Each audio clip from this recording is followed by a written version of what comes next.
Welcome to Satsang.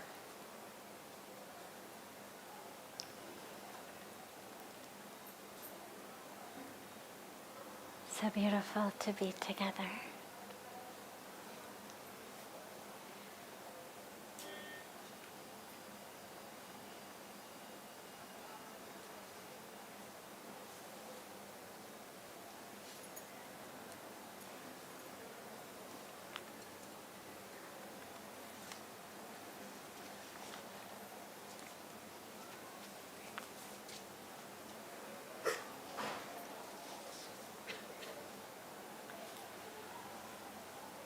Is suffering a necessary part of the human condition?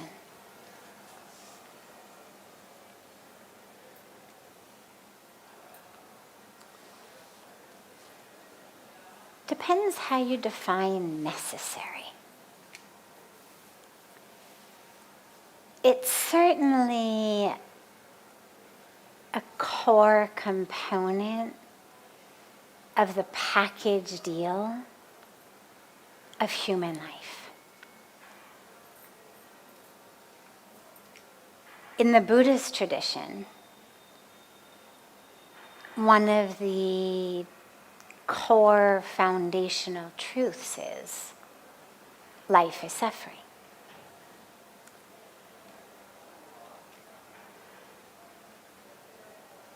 But I wouldn't say necessary, and the reason is that it's a core part of the human condition as long as we are identified by our stories, by our bodies, by our histories, by our personalities. And so if we went around, and I won't, it would take too long, but if we did, and I said, tell me why you suffer, because obviously we all have some kind of suffering. I said, tell me why you suffer. Even though we would have different reasons, every one of them would be based in some way on this identification we have with the body, with its story, with its history. So whether it's something like, I suffer because I was harmed in this way by another being, I was betrayed, I was cheated, I was abused by another being, and therefore I continue to suffer that pain, that trauma. Or whether it's I suffer jealousy, envy, competition because I feel like I'm not quite enough, and wherever I look I see people who are more beautiful than I am, smarter than I am, more successful than I am, more popular than I am, more spiritual than I am, sort of whatever scale I'm using to judge myself. I look around and I see people who are so much better on that scale than I am. And so I want to be where they are, I want to have what they have, and so I suffer. Or maybe it's something interpersonally. I suffer because there is this person in my life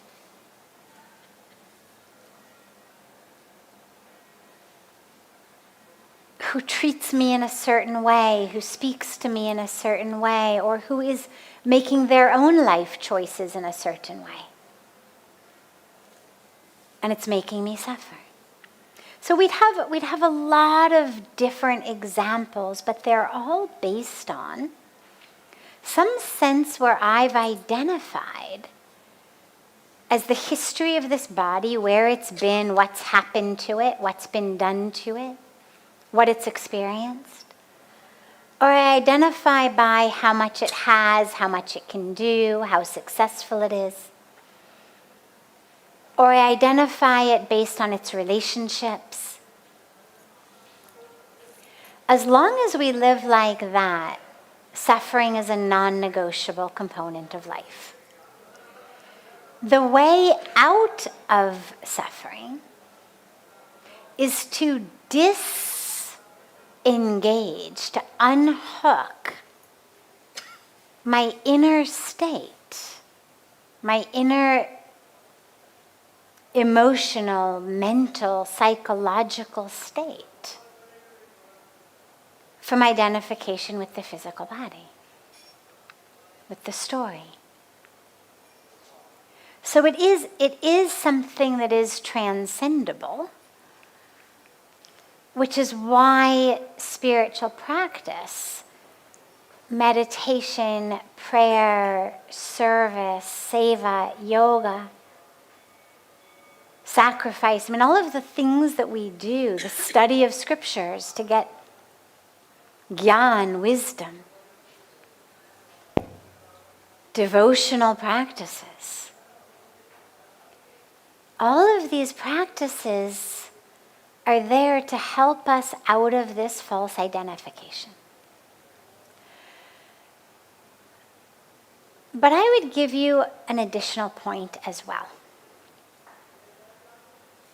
Because everything I've given you so far is pretty much core Buddhism 101 or Hinduism 101. Like this is kind of the foundation of what we're taught. I'd give you another part on a personal level, which is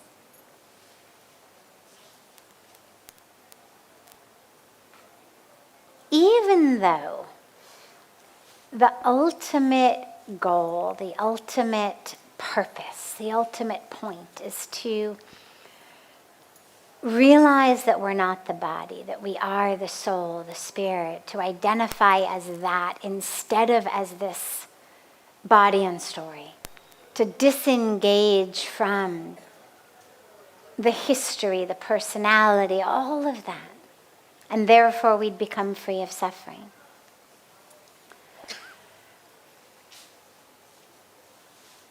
It doesn't come by disconnecting yourself from life. And one of the mistakes that a lot of us make on the path is we think that the way to have that experience is to slowly kind of disconnect ourselves.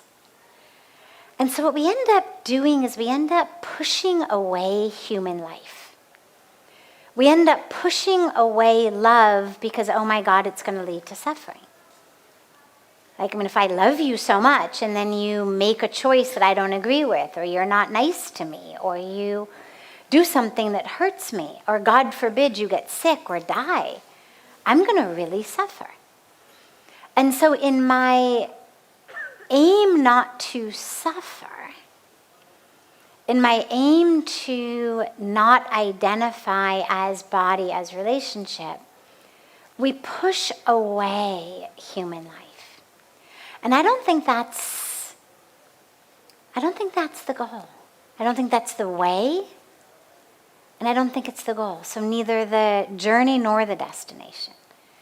The moksha, the liberation, the enlightenment, the freedom that we speak about isn't there because we've pushed away human life. It's there because we've realized something so much more. So it's not that we've stopped becoming human. It's that we've realized that we are not just this, we are so much more. And so if you think, for example, about my favorite example of this, most of us identify as this glass. Let's say this glass is myself. Now the glass is filled with water. Rocks come and they fall in the glass. We're going to call those rocks the trials and tribulations of a human life. All the times that people don't treat us the way we want them to. All the times that life just doesn't go the way that if we had a magic wand, we would have made it go. Now, what most of us try to do is we try to push those rocks away. push away the hurt, prevent those situations, try to make the world act the way we want it to. Because otherwise, when the rocks fall in the glass, what happens, right? It splashes all over the place. It's a complete mess. We lose ourselves. But if you take those same rocks and you drop them in the ocean, what happens? Yeah, you don't get nearly, barely a ripple. Certainly not a splash that causes all the water to overflow the embankments. It doesn't cause high tide. Nothing happens. And so that enlightenment, that freedom, that samadhi, that whatever word we use, it comes not because I've pushed away human life in order to be free of suffering. It comes because I've realized I'm the ocean, not a glass. I haven't pushed away my glassness. I haven't pushed away the rocks. I've simply embraced my oceanness. I've realized that I am so much more than I've ever identified as. And so these rocks can be there. I can even feel them. I don't have to push them away. But it also doesn't have to drown me or cause all of me to come out all over the edges. Like I don't have to lose myself. And for me on a personal level,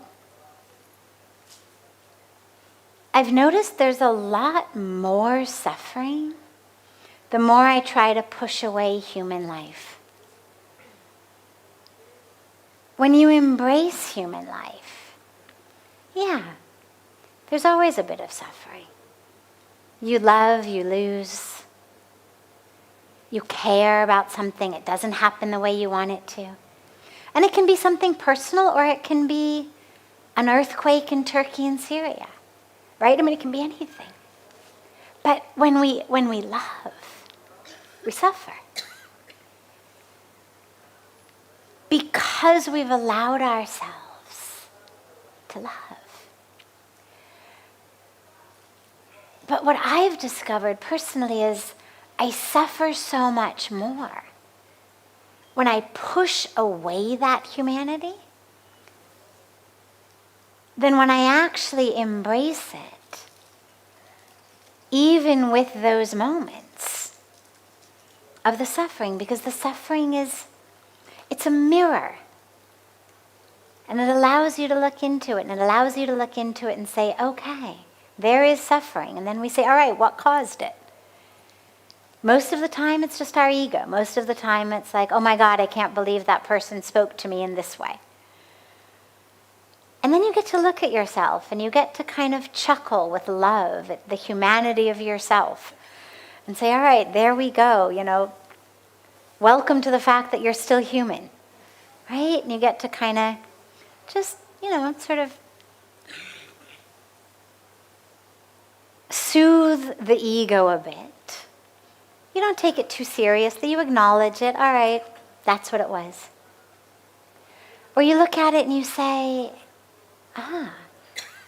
that's suffering because I have a human heart that broke.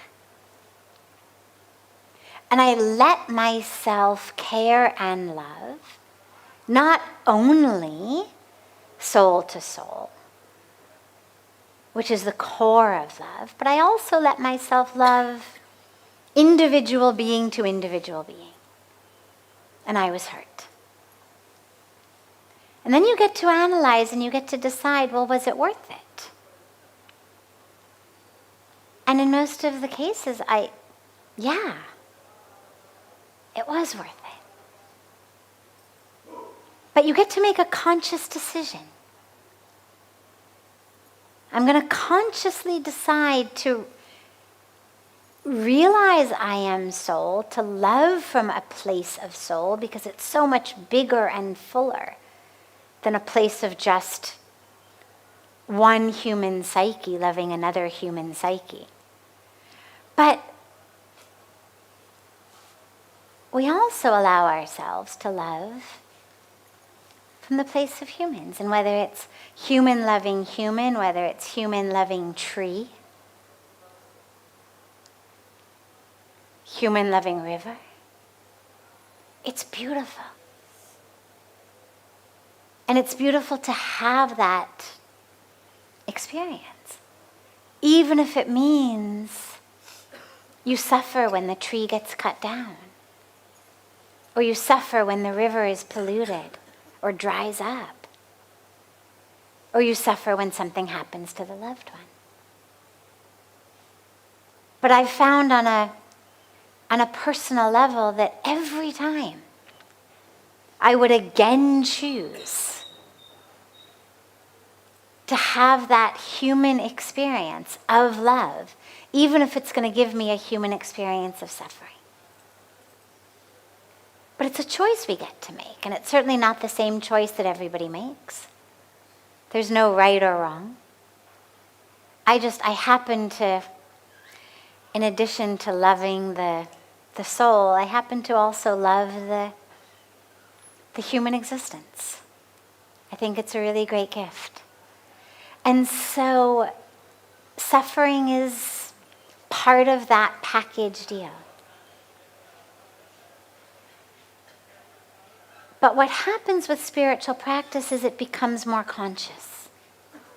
So instead of being a victim of it and having no control over it and letting it overwhelm you, you get to just look at it as part of the human condition. And whether it's suffering because of the ego, and you smile and then you go on about your life. You don't allow yourself to wallow in it. Or whether it's suffering because of a false identification. You've identified too much, incorrectly, without wisdom, as your physical body, or as a particular job you have, or as a particular skill you have, or as a particular rung on a social ladder you have, and it ends up not being where you want it to be. So you suffer, and you look at it and you realize, that was a not so wise decision I made to identify so deeply with that. We see it all the time. We identify as our careers, and then we have to retire, and then not only are you without a career, but you're without a sense of self. Or we identify only as our relationships, and then kids move out, they grow up, they move out. There's a divorce, or there's a death. And then not only are you without the loved one, but you're also without the identity, without the sense of self. And then you look at it and you realize, okay. So I lost myself somewhere there along the way. I forgot who I really was in that. And it's an opportunity for learning. It's an opportunity for growth. It's that mirror that we get to look in.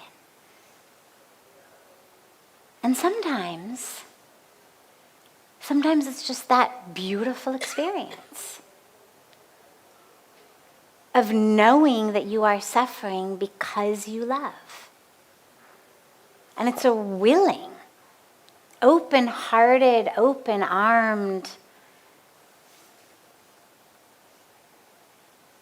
acceptance of this opportunity we've been given to love with a human heart, knowing that suffering's part of the package deal. So, is it necessary? No, but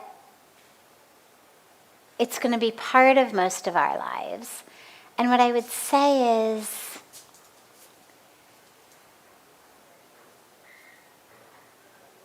see if you can shift from suffering in the mind, which is the ego nonsense that doesn't serve you at all and just hurts you.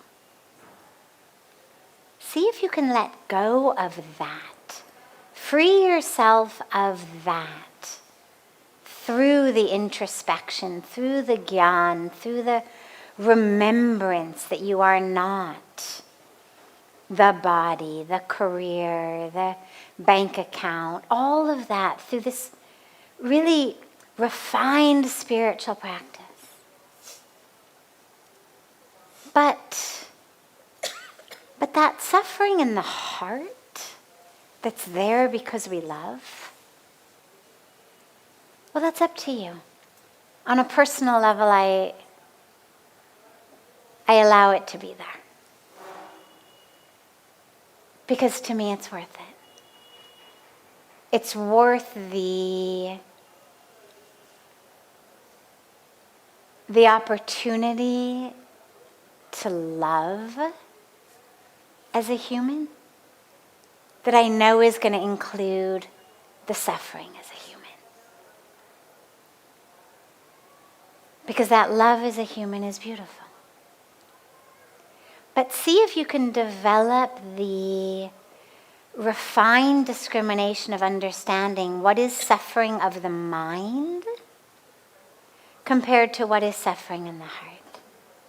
What is suffering due to ignorance and ego compared to what is suffering due to the fact that I've allowed myself to really love and would continue to allow myself to really love. And then open yourself up to that. But at the same time, keep reminding yourself over and over again that ultimately at the core, we are soul. And ultimately at the core, none of the suffering is necessary. As we move fully and truly into that ultimate awareness of who we are. But along the way, I don't know, I think being a human is pretty beautiful. And yet, it includes some suffering. But I think it's worth it.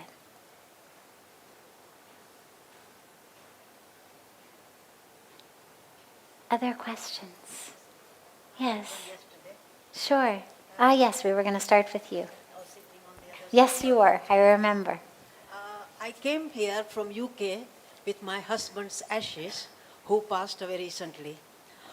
I'm trying to overcome. You have answered most of my questions in the suffering, but I'm intrigued by that permanent smile on your face. And to be honest with you, I'm just wondering what brings that smile? What is the secret? I know you have done all your spiritual sadhana and everything, which helps you a lot. But the permanent smile is something which is very confusing for a human person. And I'm meeting you for the first time. So if you can just enlighten us a little bit more on that. Did everyone hear her question? Okay. It's sweet because it reminds me actually of my grandmother. Because when I first came to India, I had been here just a few months. And I went back to LA and I went to visit my grandmother. And I spent, I don't know, an hour, maybe 2 hours with her. And when I left, I spoke to my uncle on the way going back to my parents' house for my grandmother. And he and I have always been very close. And he was laughing. And I said, what happened? And in the interim, since I had left seeing my grandmother and speaking to him, he had spoken to her. And obviously the whole family was very concerned, like, what's happened? My God, she's left America. 1 minute she was in the midst of getting a PhD, and the next minute now she's wanting to live in an ashram in Rishikesh. And, she who was never religious now suddenly wants to just live in this ashram. And so the whole family was very concerned. So my uncle had asked my grandma, how is she? Because I had gone to see my grandma first, straight from the airport. And evidently my grandma had said, well, she looks okay. And of course that just made my uncle more concerned because you know that there's another shoe that's going to drop. And he said, well, but what do you mean she looks okay? And my grandma repeated, well, she looks okay, but, and my uncle was like, but what? And my grandma finally said, well, but she's just happy all the time.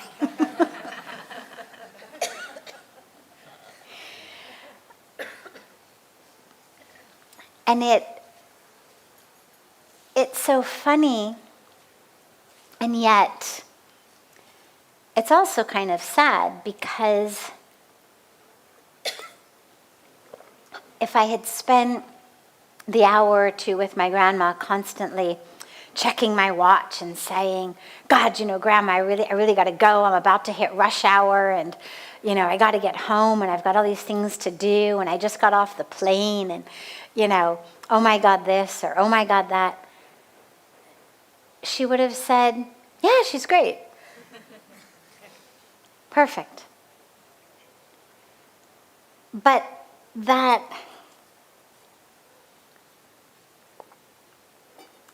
being happy all the time, and as you 25 plus years later say, what's the secret?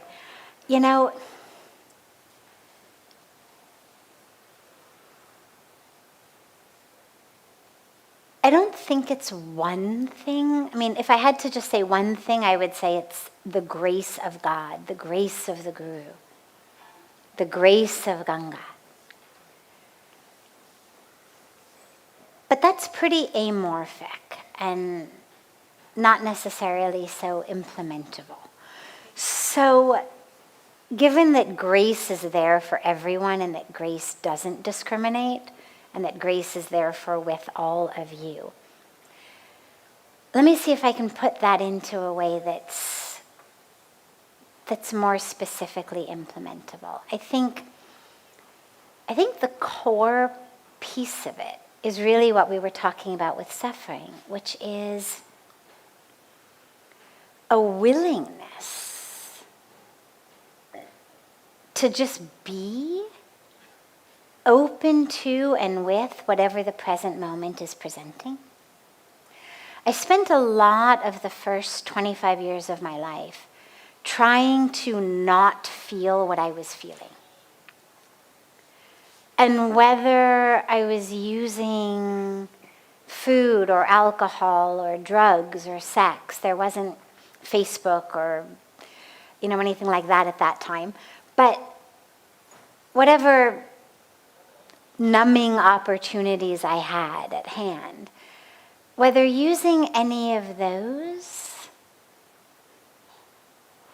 or just mentally checking out, I did whatever I could to not feel what I was feeling.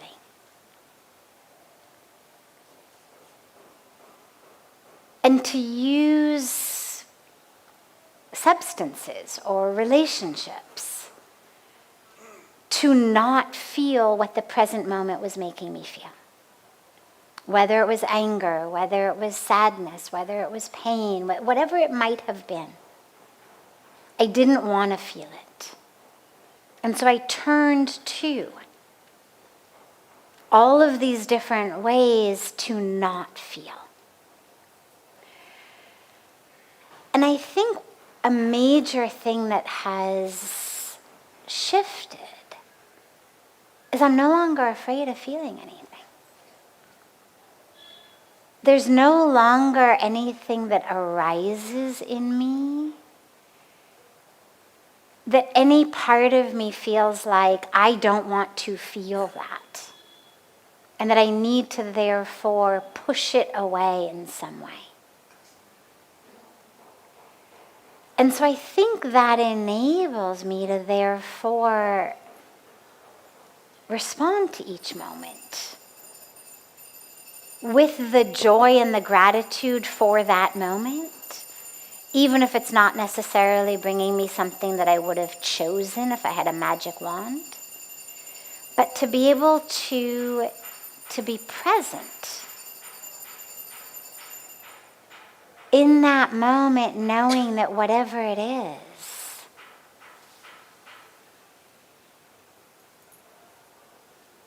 it's all okay. And again, not that I would choose it. Not that there isn't pain or sadness or anger. There is. It's not that I've stopped having those experiences. It's just that they no longer scare me. They no longer are something that make me want to not feel them.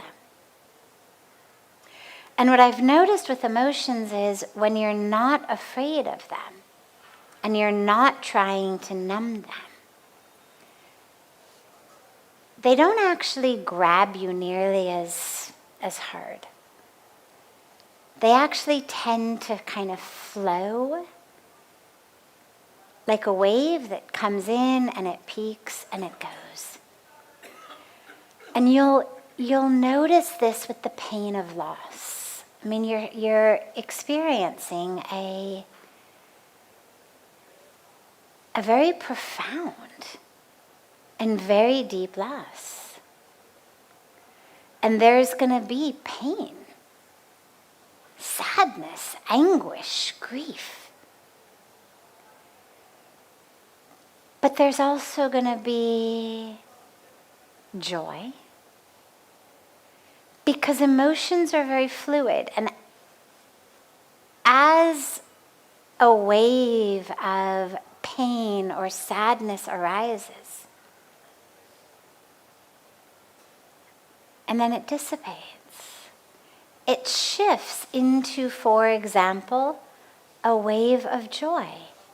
As you think about that person who you've lost that was a wave of anguish, as they are now in front of your eyes, suddenly you're full of joy because you see them and you feel them.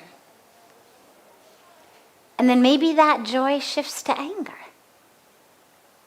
An anger that the mind says makes no sense, but nonetheless it's there. How dare you? How dare you keep smoking, eating junky food, not wearing your seatbelt? I mean, whatever it may have been that precipitated us losing them, there's anger. Or just anger at the universe. How dare you? And then that may lead itself into a moment of even just deep laughter as you sort of hear your own voice scolding this person you love of the same thing that you had scolded them for 40 or 50 years. And then there's again a moment. And they're like waves of the ocean, and they arise and they peak and they crash and they change and they arise but they don't drown you as long as you allow them to come.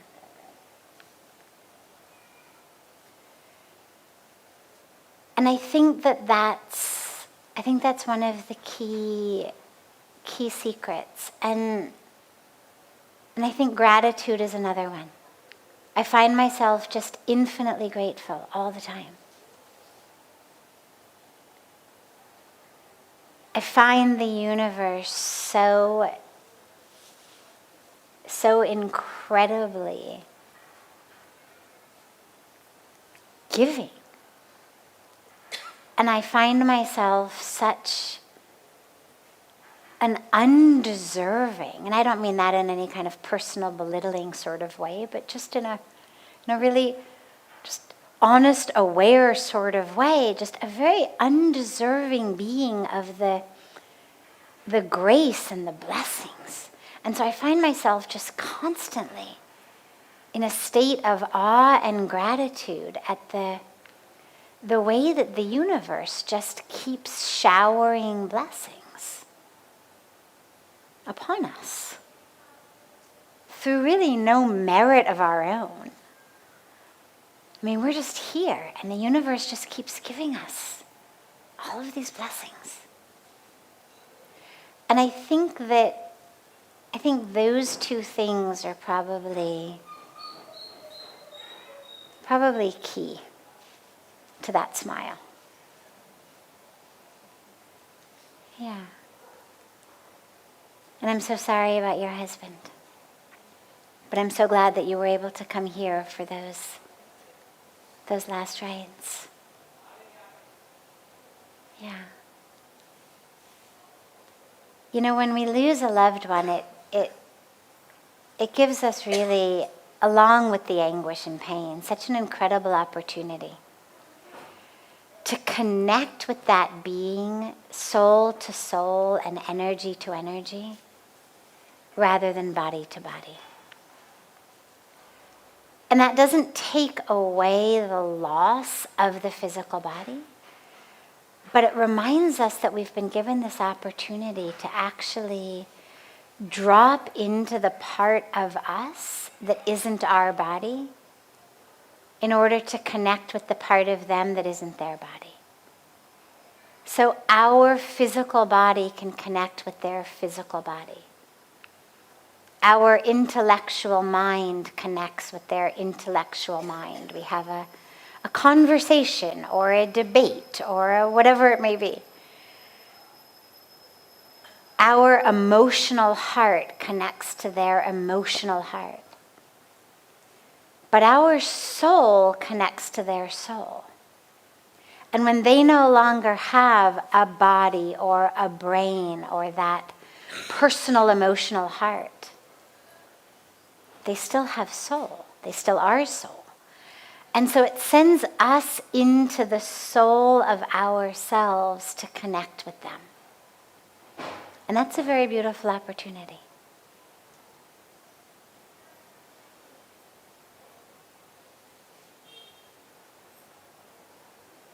Not that it takes away the pain of loss any, but it's a yes and rather than an either or.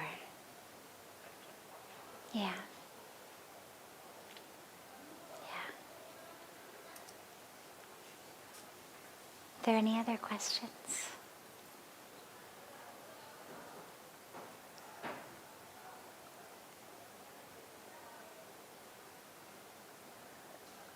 Wonderful. Have a beautiful, beautiful rest of your evening. A beautiful morning and day to our family joining us from all over the world. And I look so forward to being with you all tomorrow. Have a beautiful, beautiful night.